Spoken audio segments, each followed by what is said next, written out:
Hey guys, my name is Ludia Mong'are and welcome to another episode of the Freelancers Mic where we have conversations with creatives. It's all about you getting the mic and sharing your experiences.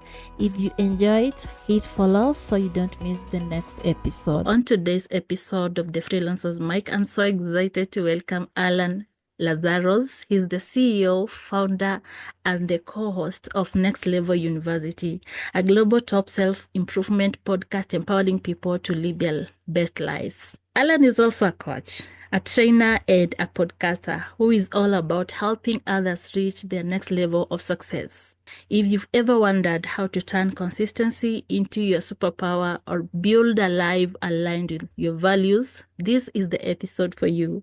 So, Alan, how are you doing today? I'm very well. Thank you so much for having me. And you said for creatives, I'm an engineer, so I don't know if I identify as a creative. However, I do a lot of work in the world that I guess has a lot of creative components. So I'm very grateful to be here. I really appreciate it. And I will add whatever value that I can through my experience of starting my own company 10 years ago when I was 26 years old. And now it's 10 years later and I'm 36 and it's been pretty atrocious.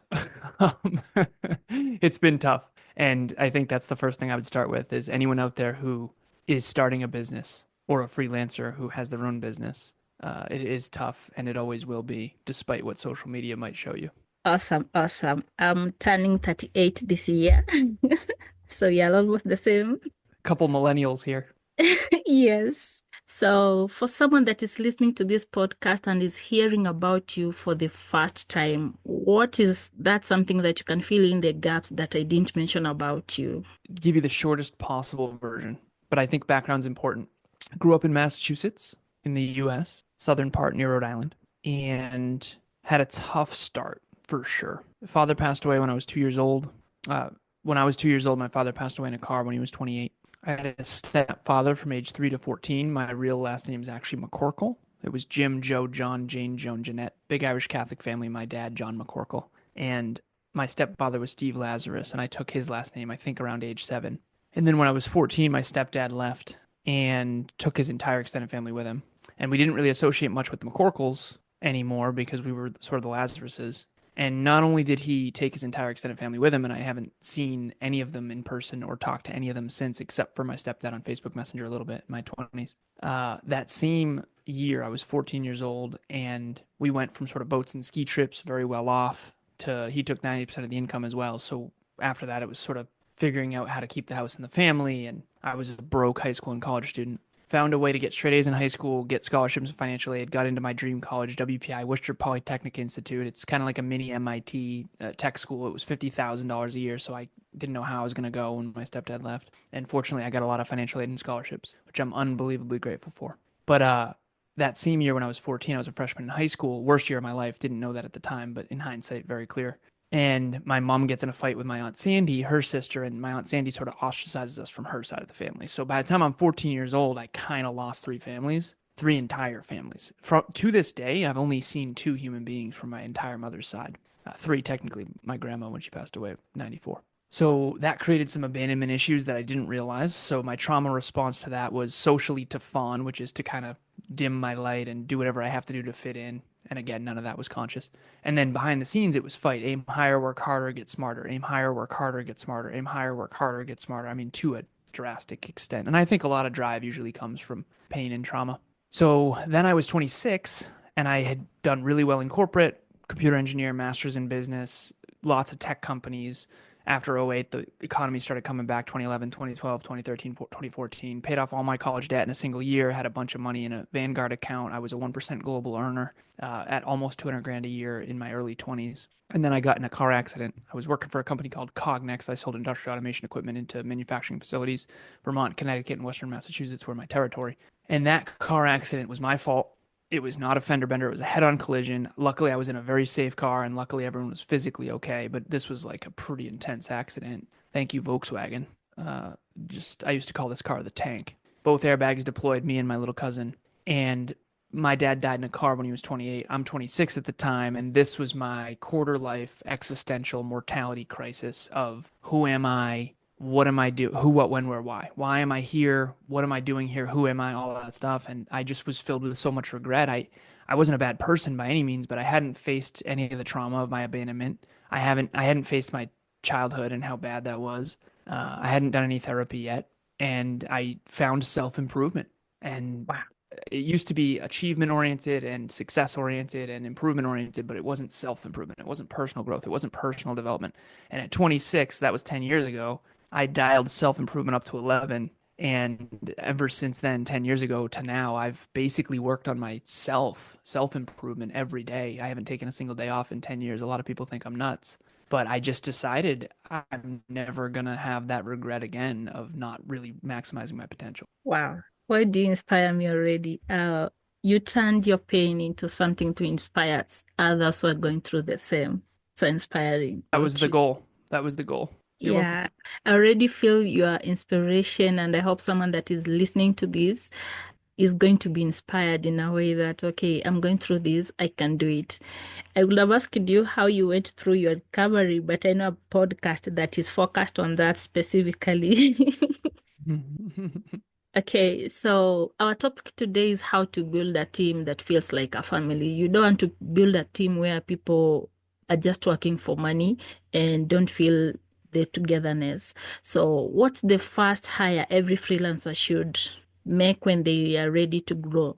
Like clarity on where to start when scaling from a one-person show. Virtual assistant, executive admin, virtual admin, VA, EA is usually the first place. It's a sidekick. It's a support player. We have a 17-person team, and the concept I think is important, which is patriots and mercenaries. So patriots fight for the cause, mercenaries fight for the money. And I think you need both. So we have a 17-person team, but only 9 of the 17 are on the core team. And those are the directors of different departments, different business units that roll up to the overall business. But the rest are freelancers. So the directors, so it's chief officers, me, Christina, and Kevin. Then it's directors that run their departments, and then there's teams within each department. And we had 24 at the peak. And the thing that I'll share too is it's not just about what position, because ultimately you ask like what's the first thing people need. I think an EA is probably the easy choice. However, it completely depends on what your business is. So whatever the biggest needs of the business are, it's called the 3D plan. The first one is delete. If you're a business owner, you're a freelancer, seriously, if you don't want to go out of business, trust me, I've almost gone out of business. This is how you do it. You delete all the stuff you're doing that is not either. There's 3 types of things in business. There's directly profitable, there's indirectly profitable, and then there's not profitable. And if you do not delete the not profitable stuff, you're in trouble because you're going up against people who are deleting the not profitable stuff. I quit snowboarding. I stopped playing basketball. I'm not saying you can't have passions. I'm not saying you can't be fulfilled. I'm saying you got to be careful. Okay, there's no way I could have built Next Level University to what it is today if I was snowboarding every weekend. There's no way. Okay, let's be honest and real about this. So what you have to do is delete the not profitable stuff, most of it, not all of it. Okay, you got to have some passions. Like I'm still going to the gym. I still love film, things like that. Okay, movies. But most of the not profitable stuff I had to delete. That's the first D in the 3D plan. The next D is delegate. Try your best to delegate the not profitable or the indirectly profitable stuff. So it still needs to get done, but try to delegate the stuff that isn't something that only you can do. And in the beginning, you have to do everything yourself. Kevin and I did the same thing. My business partner, Kevin. You have to do everything yourself in the beginning. Now we produce 54 podcasts. We work indirectly or directly with 66 podcasters. I coach almost 30 people, 28 people. In the beginning, I could do everything myself, but we didn't have enough money to delegate. So here's what you do. You try to do more profitable things. You delete the not profitable stuff. You delegate something that is indirectly profitable. Let me give you an example of indirectly profitable. Posting on social media is not directly profitable. You don't make money doing it, but it's indirectly profitable if you get clients through social media. Okay. And then you double down. That's the third D. So it's delete, delegate, double down. Double down on the profitable stuff. So for me, the profitable thing is business coaching. I help business owners grow and scale their businesses, start, grow, scale, and monetize. And if I had a coaching session, I call it my golden glass ball. So my glass balls are coaching, training, and podcasting. It's the juggling metaphor. So you have 12 balls. 9 of them are rubber, 3 of them are glass, and if you drop those, they shatter. Be careful. One's gold, one's silver, one's bronze. My golden glass ball is coaching. So business coaching, if I had a business coaching client that said, "Hey, Alan, I need this time slot," I probably would have had to reschedule with you. And the reason why is because that would be profitable, and this is indirectly profitable. Okay. So it's very important to prioritize profitability as a business. And the purpose of your business is not to make money. The purpose of your business is to do your passion and your purpose. Passion is something that you're obsessed with, that you love. Purpose is doing it for a greater reason to help others, and profit is something you do you get as a byproduct. Okay, so your passion to purpose and to profit. 3D plan: delete not profitable, delegate indirectly profitable as much as you can. Some of it you're gonna have to do yourself, and then double down on the profitable stuff, which then makes you more money, then lets you delete, delegate, and double down. And you rinse and repeat on that. And in the beginning, I did everything. Kevin and I did everything. Now I just coach, train, and podcast, and my schedule's full. I'm very grateful. In the beginning, it was crickets. Nobody cared.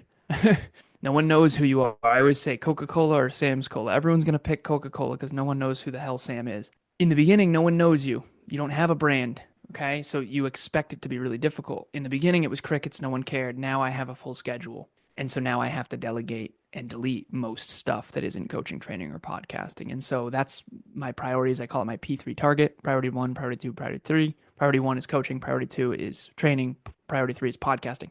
And each quarter we reevaluate.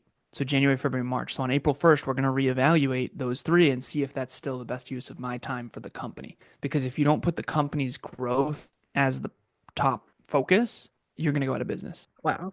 You're mentioning about doing away the things that are not profitable, and that brings in the freedom that we freelancers often talk about. Most of the time, we are talking about when you become a freelancer, you did 9 to 5, you have your freedom, you can do whatever you want. But in the real sense, there is no that much freedom the way we showcase it out there.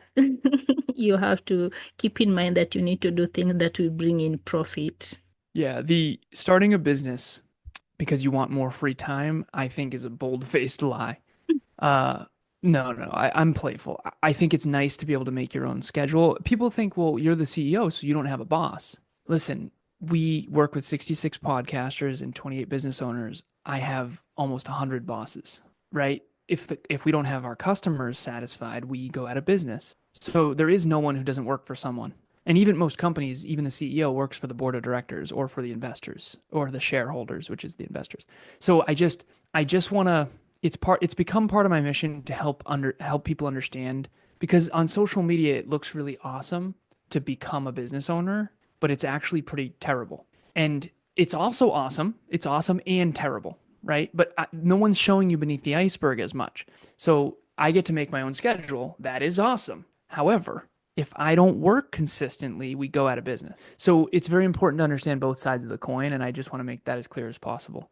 And I think I forgot your question. I'm sorry. I was changing my thermostat because it's super hot in here. No, it's okay. I just added something to what you said, so you're good. Okay. Okay, I know you're a CEO and you are a founder. So sometimes when people want to scale, or I've also found that one to be something difficult to handle. How do you find people that align with your vision and values? Yeah. So first and foremost, the vision and values. So we have a vision statement. It's to build the most positively impactful, holistic self-improvement company in history, which I think in one sense is nearly impossible, and in the other sense actually might be easier than we thought because there's not a lot of holistic self-improvement companies. I joke with my business partner Kev. I say, "Do not get it twisted, brother. We are selling kale outside of a candy store." Most people don't want to talk about this stuff, right? Self-improvement is not easy to spread because it's a lot of feedback. People would, rather. If anyone wants to question whether or not self-improvement is hard to spread, just imagine being at the holidays with your whole family and then just sitting at the table with everybody and saying, "Hey, what's everyone's biggest bottleneck to their goals and dreams right now?" And everyone would be like, crickets, nothing. It's like, well, so we decided to start a company in a space that's alarmingly difficult. So that's the mission statement. That's the vision: to build the most positively impactful, holistic self-improvement company in history. Okay. One statement, whatever yours is, make it a statement. It's called an infinite game. It's something you get closer to, but you never actually get there. It's a mountain that gets higher as you climb it. The top 3 core values for the company are service driven, meaning you service first. I'm here to serve. I'm not here to get. You can tell I'm not trying to sell you anything. Service first. Okay. And the reason I'm saying that is because we brought the wrong people in. We had 24 team members at the end of 2023. You got to hire on core values. Someone without the same core values will never work, no matter how hard you try. So, service driven. You have to want to give before you get. Holy crap, that's rare. Okay, service driven. Number two is growth mindset. So, someone who wants to improve and grow and reach their potential. And then the third one is humility. Holy moly, that one's important. And by the way, people fake humility. Yes, They all the fake time. humility. People say, well, people's words, lie, but their actions don't. BS. People's actions when you're around totally lie. I need to know who you are and what you are when no one's watching. And there's also inner humility versus external humility. I know a lot of listeners are sitting there going, well, you don't seem very humble to me. I'm not externally, I don't come off as humble. And I think the reason why is if you have a lot of self belief and less humility, you come off a little arrogant. That would be me. But inwardly, I would say I'm more humble than I originally thought. Humility is I know that I don't know. You know what a lack of humility is? An inflated self-importance. Anyone who comes into NLU who like wants big rewards for minimal effort, who thinks they're awesome, you're never going to work with us. Like we just can't do it because we are constantly inadequate. Like Kevin and I are the ultimate tryhards. Like we are never as good as we could be. We're trying to reach for our potential. We're not I don't think I'm awesome. I think I suck, to be completely honest. I'm trying to get better. And it's a duality. A lot of people can't hold duality. They either think you're awesome or they think you suck. No, no. I'm awesome compared to what I used to be, but I suck compared to what I intend to be. Wow. And I really suck compared to what our goals require us to be. And I think that's a lot. That's hard for people. So most people either think they're awesome or think they suck. And I tend to work better with the people who think they suck because I can lift them up. The people who think they're awesome, I mean, they're just delusional and they just get more delusional when they're around me. So it's very dangerous. Wow, I love that. And it also reminds me a quote that I usually tell my kids that if whatever that you do when I'm not around, you can't do it when I'm watching, then that is not the right thing that you're doing. So make sure that whatever you do when you're away from me, you can do it when I'm watching. Yeah, yeah, yeah. I think we would all, public accountability is very important. I mean, virtue, imagine who you are and what you are when no one's watching, I think is the most important thing. And none of us are perfect. We've all done things we're ashamed of. However, that's who someone really is. Yeah. That's who someone really is. If your boyfriend or girlfriend is only kind to you and respectful to you when other people are around, that's not who they are. That's the persona. That's the show they're putting on. Who they are, how do they treat you when you're behind the scenes and no one's watching? That's really who they are. Yes. We are on our mic check moment, and we said that for you to be letting go. I know you have delegated, you have a virtual assistant, or you have an assistant. I would love to hear your Mhm. take on looking at your letting go moment. What was that hardest part of letting go of the control when you were building a team, and how did you overcome the fear, especially with the trust? Oh, hardest thing ever. So one of the things that I think is challenging about business owners, not always, but how do I say this without coming off pretentious and arrogant? All right, I'm someone who had a couple very big advantages, and while my childhood was very, very, very less than ideal, and I came from nothing, I had some advantages. One of my advantages is I feel very gifted, and I think anyone watching or listening can tell I don't struggle a lot with self-doubt. The reason why I think is because I feel very intellectually gifted. I've always felt like I have a very powerful brain and I feel like I can reverse engineer finish lines and all that stuff. So here's the problem to answer your question. There's a saying in business, if you study business, where if someone can do it 80% as well as you can, you got to delegate it. One of the things that I struggled with, and this is probably going to come off as arrogant, but I have to say it because I have to be courageous. There wasn't a lot that someone else could do 80% as well as me, particularly not metrics and that kind of stuff. So for me, science, technology, engineering, mathematics, business, and finance, that stuff always came very naturally to me, even though I didn't really know that it did. It's only after coaching when I realized, oh, okay, those are my gifts. What didn't come naturally to me is relationships and emotional intelligence and making people not hate me and things like that. So it was really hard for me to let go because I'm better than my team at a lot of the stuff, particularly technology stuff. So the truth is, I never really overcame that fear. I'm still working on it, but it got to the point where I basically was going to burn to the ground if I didn't delegate. So people say work hard or work smart, not hard. I don't agree with that. I actually think you have to work hard long before you ever work smart.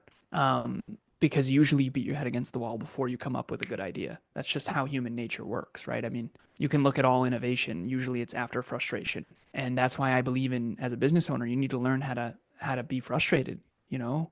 When I said at the beginning and I got frustrated with myself, that's good. How else are you going to improve? Oh, I'm just going to not say but I'll never get upset with myself. It's like, that's ridiculous. But anyways, so to answer your question, I never fully overcame it, but you get to a point where you're the one holding back the company. The CEO and founder is always the bottleneck. If NLU fails, it's because of me. And so I have to learn how to let go and allow them to sort of fail forward. And it's frustrating as hell. And I'd be lying if I didn't tell you it was. I mean, it's alarmingly frustrating, but it's necessary because I can't do everything. A business owner who's trying to do everything themselves isn't a business owner. They're a business operator. They're a sole proprietor, and you can't scale that way. Wow. Oh, I love the conversation. And so, in just 2 minutes, what's that one thing that you'd like someone to know about your business? How can they reach out to you? And what are you up to that they may want to get from you? So this has evolved very beautifully. So we started a podcast called the Hyper Conscious. So I'll go back to the origin. I only have 2 minutes, so I got to go quick. Okay. I started a podcast called Conversations Change Lives. Kevin insists it was a YouTube channel, but it was gonna be a podcast. He was my first guest. He started a podcast called the Hyper Conscious Podcast. I was his first guest. We teamed up. We had the worst titled podcast of all time. It was called the Hyper Conscious Meets Conversations Change Lives podcast. We did that Not for about 20 bad. episodes. And then, yeah, thank you. And then we went all in on the Hyper Conscious podcast. Then we rebranded to what's now known as Next Level University, probably 600 or so episodes in. Now we Wow. have almost 2,000 episodes, 1% improvement in your pocket from anywhere on the planet, completely free. Next Level University, self improvement in your pocket, holistic self improvement, level up your life, love, health, and wealth. And now the last piece of this is we've expanded the company a lot, and we call it listeners, longers, and business owners. So listeners want to learn from us, Next Level University. Longers want to build their own podcasts and their own podcast communities. That's Podcast Growth University, different podcast Kevin runs. And then I'm starting this year Business Growth University. Business owners are people who need to generate revenue, otherwise they're going to go out of business. If you have a business that's good for the world and you don't generate enough revenue to keep growing, that's bad for the world. You're going to go out of business. So listeners, longers, and business owners, if you fall into any one of those categories, we have Next Level University, we have Podcast Growth University, and we have Business Growth University coming out this year. I just have to get my S together and get it done. But we have a podcast production company. We have a social media production company. All of it's within nextleveluniverse.com. You can go to the website, check all of that out. You can reach out to me or Kevin on social media. If you do, please just provide context because obviously we all get a lot of spam. Wow. Thank you so much, Kevin. Now you see I'm starting to call you Kevin. You mentioned him a lot during the podcast. That's okay. That means I was talking about him too much. Yes. Thank you so much, Alan. I appreciate you taking the time off the busy schedule to connect with me, to share the amazing insights with my audience, our audience. I know someone from your side is going to listen to it. And I'm so privileged to also listen to your story. It's so touching. It's inspiring at the same time. And I've learned that I should also come out and share my story, my childhood trauma, because it kind of somehow relates to yours. Not really, but somehow. Thank you so much. I want to wish you enjoy the rest of the week. I'll share a link with you once the podcast is live. Okay. Thank you so much for having me. I really appreciate it. And reach out anytime. Awesome. Thank you for listening to this episode of the Freelancer's Mic. And if you want to get in touch, you can find all the information about him on the description. If you want to listen to all other episodes of the Freelancer's Mic, go to our website, writerspire.com/podcasts, or you can go to other podcast streaming platforms and search for the Freelancer's Mic. Thank you. Talk to you soon.